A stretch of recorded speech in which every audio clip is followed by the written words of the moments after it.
देश विदेश से आए सभी अतिथि देवी और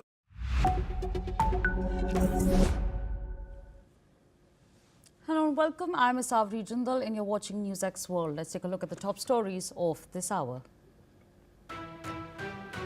Ukrainian President Volodymyr Zelenskyy says he will meet President Donald Trump at the United Nations General Assembly next week. He plans to discuss security guarantees for Ukraine and to press for tougher sanctions on Russia.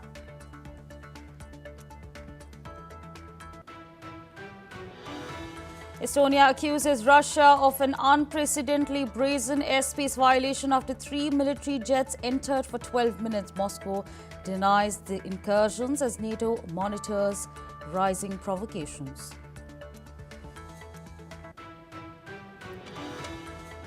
A cyber attack on service providers cripples check-in and boarding systems at major European airports, including Heathrow, Brussels and Berlin. Operators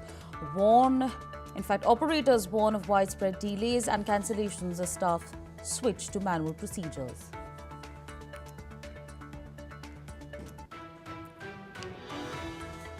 The Trump administration will require companies to pay $100,000 a year for each H-1B worker visa, a move that could hit the tech sector hard. Microsoft and JP Morgan warned holders to stay in the US with most visas issued to Indian and Chinese workers.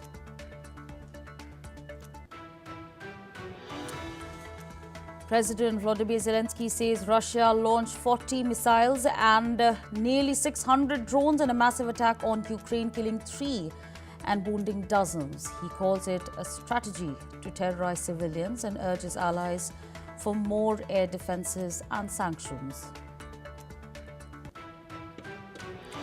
Israel says it has expanded operations in Gaza City, pounding what it claims is Hamas's infrastructure as residents describe shelling and say they have nowhere to flee. Health officials report 33 Palestinians killed in 24 hours, with hundreds of thousands still sheltering.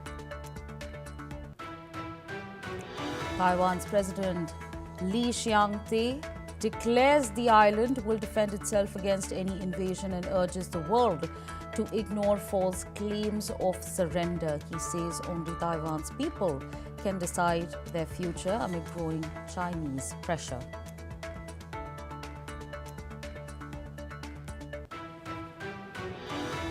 Senator Ted Cruz accuses FCC Chairman Brendan Carr of acting like a mafioso after ABC suspends Jimmy Kimmel over comments of the killing of Charlie Kirk. Cruz says and calls the threat to pull Kimmel dangerous as hell, marking the sharpest criticism thus far.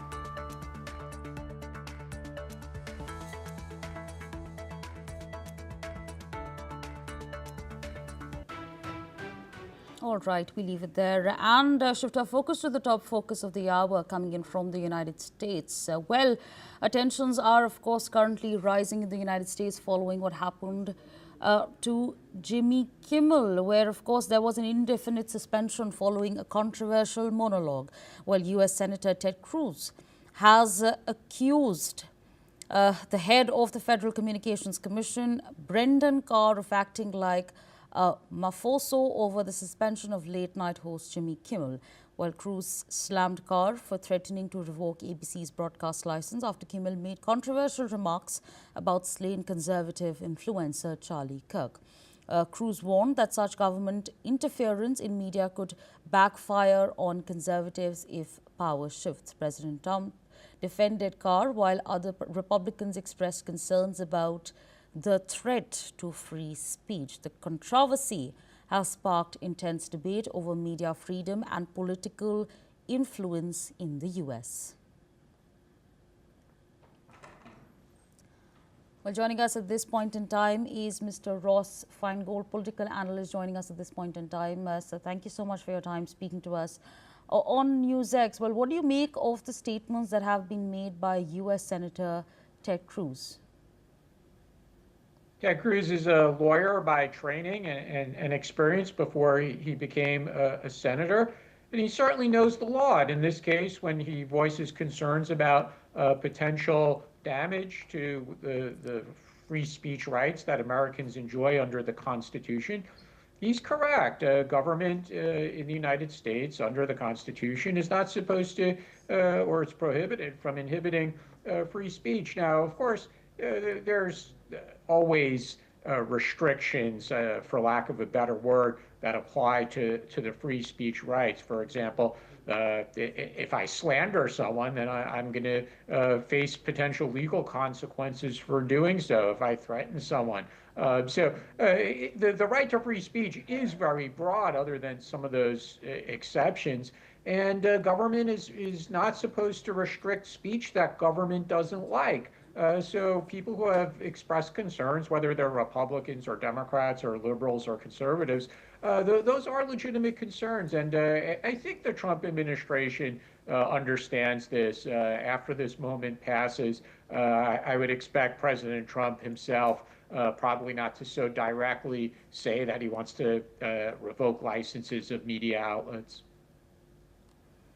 Absolutely. You know, we've seen so many protests pan out. There are netizens on social media, of course, saying that, you know, it's not just about the Jimmy Kimmel show. It's a larger spectrum of things that come into place. The fact that people don't want to be silenced. Do you think that is going to perhaps have an impact with regards to Jimmy Kimmel and the show that has, of course, now been put on an indefinite pause? It's an interesting question because pressure is growing in the other direction on the television network to put the show back on. The company now is caught in the middle because on the one hand, they do have to do business with regulators. They do have issues in front of the federal government, whether we like it or not. The reality is, like in any country, they have to make sure that they stay in the good graces of the government. Again, that's just the reality of being in a business that's highly regulated, which theirs is. On the other hand, there's this growing public demand to say, stand up for the free speech rights, push back against the criticism from the Trump administration. So the company is caught in the middle here, and we're going to have to wait and see what they ultimately decide. But the interesting thing there is, let's just say for discussion purposes that they permanently cancel the show. There'll be a lot of angry viewers. Some viewers will probably boycott the television network for a while. And Jimmy Kimmel's going to show up in a format or on a platform that's not regulated by the FCC, such as obviously on a social media platform. So he'll show up on YouTube or X and move his show there. So ultimately, he's probably not going to be silenced, even if ABC doesn't bring him back on. Right, absolutely. With that, I'd like to thank you for joining us on the broadcast, sharing your perspectives with us on NewsX World. Well, we leave it there and shift our focus to some other developments that we are tracking very, very closely as far as Israel is concerned. Well, a statement that has been made by the Foreign Minister Gideon Saar has expressed concerns over the recent violation of Estonian airspace by Russian warplanes amid the ongoing conflict in Ukraine. In a statement posted on social media, Saar emphasized that these violations, along with earlier breaches of Polish airspace by Russian drones, pose a potential threat to stability and peace in the region and should be avoided. In fact, NATO members have shown strong solidarity with affected countries, with France affirming it will not waver in the face of Russia's intimidation. Israel's response reflects a careful approach that balances its security interests while maintaining diplomatic relations with both Moscow and Kyiv. In fact, the Israeli government has used a careful approach since the start of the Russia-Ukraine war.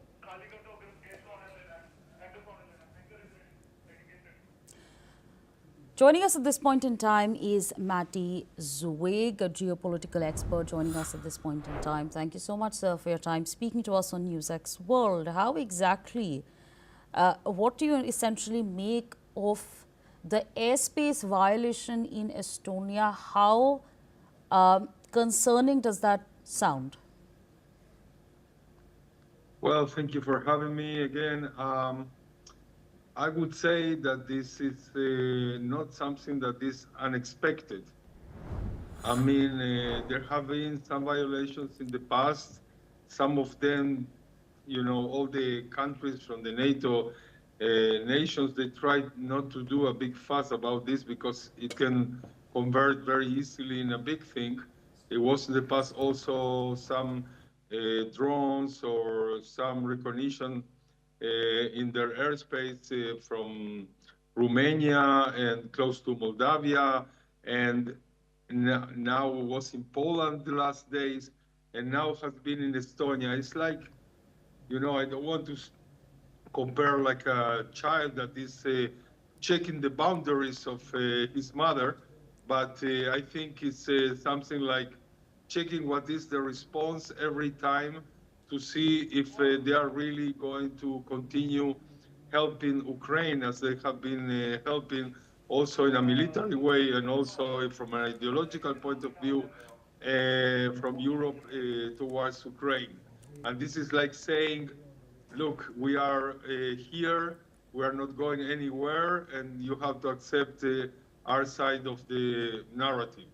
And this is a big problem for Israel because Israel historically has tried to have, for different reasons, for their interest, to be okay with also Ukraine and also Russia. With Russia, especially in the last 8-9 years, because of their presence in Syria, they have agreements not to harm each other. And historically also they have normal ties since the falling of the USSR, also with the Jewish communities inside Russia, and a general good predisposition of President Putin toward Israel, despite all the conflicts and despite the proximity of Israel with the USA. And from the other side, Israel is also trying to have good relations with Ukraine and to stand by them in all these kind of problems and these violations. They can bring a more escalation of all the issue that we are talking about, the ongoing war between Russia and Ukraine. And that's what is Israel trying to do, to start to be balanced, but to continue with good relations with both of them. Also, I have to remind that only in the last months, Israel has opened a new embassy in Estonia, strengthening the good ties that have been in the last years.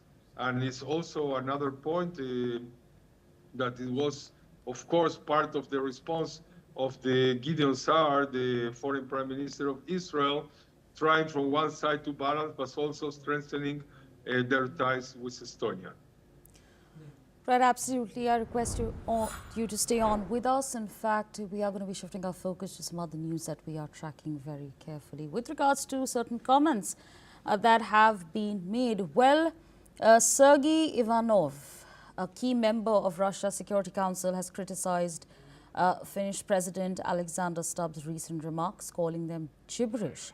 Stubb claimed Finland won its 1994 war with the Soviet Union, arguing it retained its independence. However, Ivanov pointed out that Finland fought alongside Nazi Germany, making such a claim problematic. He also suggested that Stubb's comments were an indirect reference to Ukraine. Ivanov believes Ukraine might lose territory, but could still remain a state. In fact, he warned Western politicians that Ukraine may need to cede land despite President Zelensky's firm stance against it. Stubb's controversial comments were made in an interview with The Economist, reflecting on Finland's 1994 armistice with the USSR.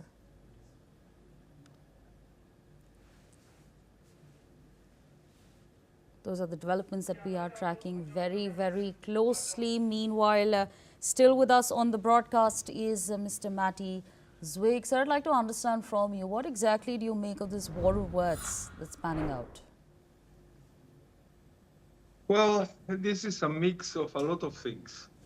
Because from one side you have the words of Alexander Stubb talking about kind of revisionist history when it was clearly Finland not so strong and it was part of our world game, that the USSR was in front of a lot of threatenings from all their borders against the Nazi trying to conquer them.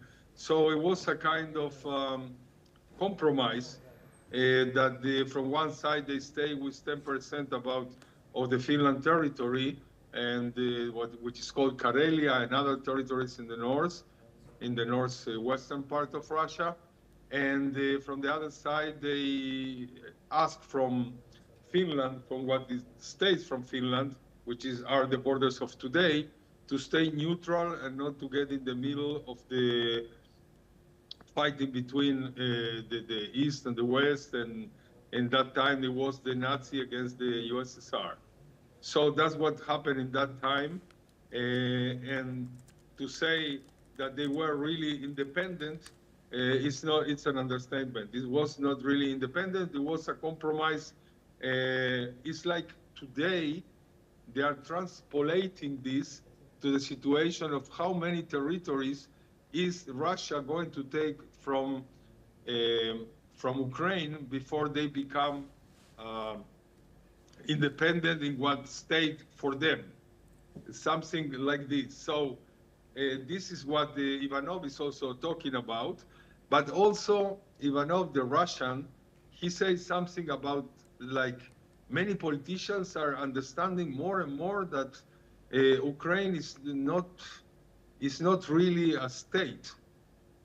And this goes, I mean, this is a scandal, I would say, because they are saying again that Ukraine is not really a state, Right. and they should conquer all of it. But it's like saying, okay, we are going to stay with as much territory as we can, because even if we are going to sign something, it's not the end of the story, because Ukraine is not real estate. So it's bad for everybody, this situation. Right. And Finland is also afraid that, as in Estonia or in Poland, is going to be more and more provocations, maybe from drones or fighter jets from the Russian side, and it can change all the balance of things. Maybe the NATO go inside this conflict in a military way with Russia directly. So in any aspect, everything what is going on, all the developments are bad for everybody, especially for the West. All right, sir, I request you to stay on with us. We'll leave it there and shift our focus to some other big developments that are taking place, big plans that are taking place, in fact, with the Trump administration. Well, it's moving ahead with the plans for a massive weapons sale to Israel, seeking congressional approval for deals worth over $6 billion. According to reports, the package includes a $3.8 billion agreement for 30 AH-64 Apache attack helicopters and a $1.9 billion deal for more than 3,000 infantry assault vehicles. Reports add that another $750 million in support parts for armored personnel carriers and power supplies is also making its way through the approval process. This move comes amid ongoing U.S.-Israel defense cooperation, and the sale is a part of the administration's effort to strengthen Israel's military capabilities. Mr. Matti Zweig continues to be with us on the broadcast, sir. Of course, the Trump administration now planning to make a massive weapons sale worth over $6 billion. What exactly do you make of it? Well, I understand that this is an issue and this is news, but for Israel and U.S. relations, this is not news. I mean, Israel has been doing all kinds of arms treaties with U.S. during the years and during all administrations. Also Obama, also Biden, now Trump. Trump is more pro-Israeli, so it's more pro doing even extra deals with Israel well, he's for business anyway, but in the case of Israel, is just more of the same. I mean, we have $35 billion armed deals in 10 years from Obama administration. And every year we are paying and doing part of it. And now it's also going to strengthen more and more because I think that despite all the developments and despite that now specifically with this connected with the Gaza Strip, many even allies are angry with Israel that they are not doing exactly what they should do or what they think Israel would have to do. The basic things are that Israel must stay superior militarily from all the area, which is a volatile area, and it has no relation with Gaza. You have all the countries around, and including Iran, and everyone understands that they must strengthen the only democracy in the Middle East, that they can change also their government in the future, and they have a different policy maybe toward Palestinians or Gaza, but this is not the main thing. And this deal is part of all the bilateral relations between Israel and U.S. To have the military of Israel superior to all their non-stable neighbors around. Right, absolutely. So with that, I'd like to thank you for joining us on NewsX World, sharing your perspectives with us. Well, we leave it there and shift our focus to some other developments that we are tracking very, very closely this time with regards to Palestine. Well, we are understanding at this point in time that the Palestinian Foreign Ministry has welcomed Portugal's decision to officially recognize the state of Palestine, calling it a courageous step aligned with international law and United Nations resolutions. Portugal made the announcement just days ahead of the UN General Assembly in New York, joining a growing list of Western nations reconsidering their stance as the war in Gaza continues. While some UN member states already recognize Palestine, the move has drawn strong criticism from Israel. Other nations, including France, Belgium and the UK, are also expected to follow suit during the UN gathering in New York. Well, the General Assembly will focus on heavily working towards a two-state solution to the long-running Israel-Gaza conflict. Those are the developments that we are tracking very, very closely ahead of course, the meeting that is expected to take place. In fact, joining us at this point in time is Javier Abu-Eid, political analyst. So thank you for your time speaking to us on NewsX World. Many countries now being added to the list who are now, of course, officially recognizing Palestine. What do you make of it? Thank you for having me. First of all, I think it's a very important development, but we have to put it in context. I think the Portugal and other announcements we may have today, the United Kingdom, and on Monday, France and other countries as well, adding to the list, we are facing a third wave of countries recognizing the state of Palestine. There was a first wave in 1988 when Palestine was declared as a state, where it was mainly composed by Arab countries and Africa and some Asian countries, including India. That was one of the first countries to recognize the state of Palestine, dealing with the support that historically countries like India, for example, have had to the Palestinian right to self-determination. Now we have a third wave. The second wave were Latin American countries, and the third wave is now mainly European countries. And it's basically because of the ongoing genocide being committed by Israel in Gaza that has shifted public opinions worldwide and is demanding from their governments to take concrete measures. Now, we also have to put things in context and understand that recognizing Palestine by its own, it's not going to end the genocide, will not end the Israeli occupation. However, it's an important step on the way forward towards Palestinian independence. Right, absolutely. With that, I'd like to thank you for joining us on NewsX World, sharing your perspectives with us. We leave it there and shift our focus to some other developments that we are tracking very closely. taking a closer look at what is happening over here, a UN Security Council resolution aimed at halting the re-imposition of snapback sanctions on Iran over its nuclear program failed on Friday. The measure put forth by the 15-member council under South Korea's presidency did not secure the 9 votes required to block the sanctions from taking effect at the end of the month. Meanwhile, only 4 countries that include China, Russia, Pakistan and Algeria supported Iran, with Moscow and Beijing criticizing European nations for pressuring Tehran. Iran's ambassador expressed gratitude to those states, while its foreign ministry stressed that the country remains committed to safeguarding its interests and rights through diplomacy. Last month, France, Germany and the United Kingdom triggered a 30-day deadline for snapback sanctions to come into force if no negotiated deal on Iran's nuclear program was reached.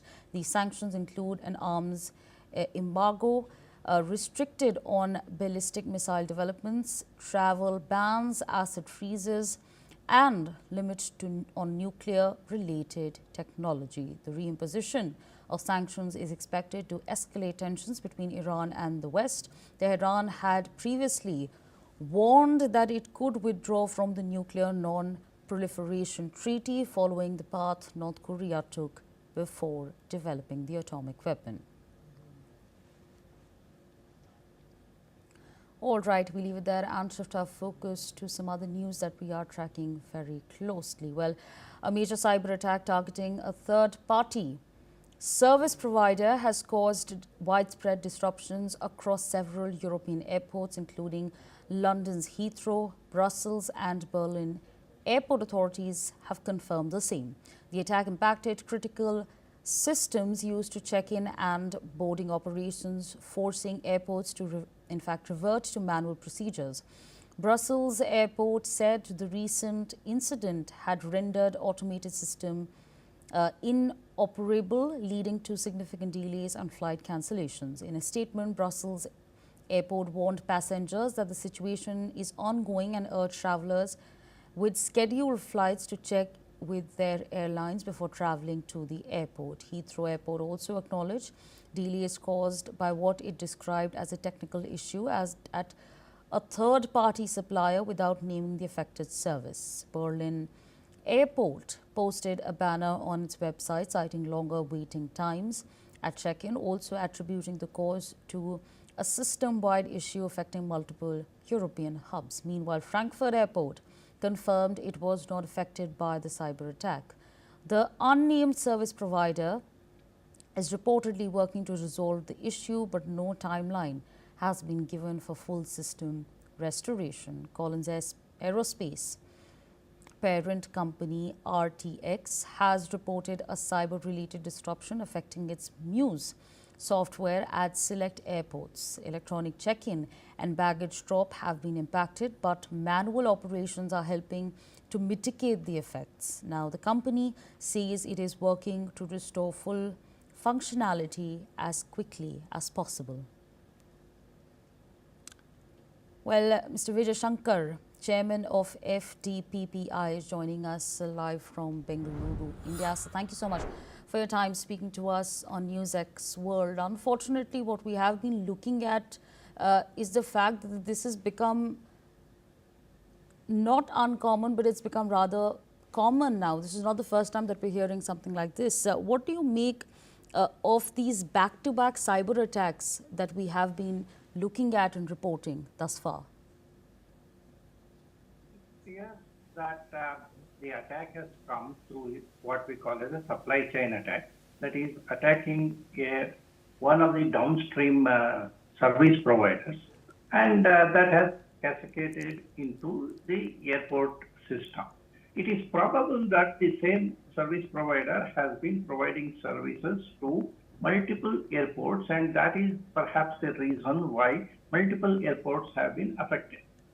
One thing we can look at as the possible reason for this is that there doesn't appear to be any commercial interest like a ransomware, at least at this point of time.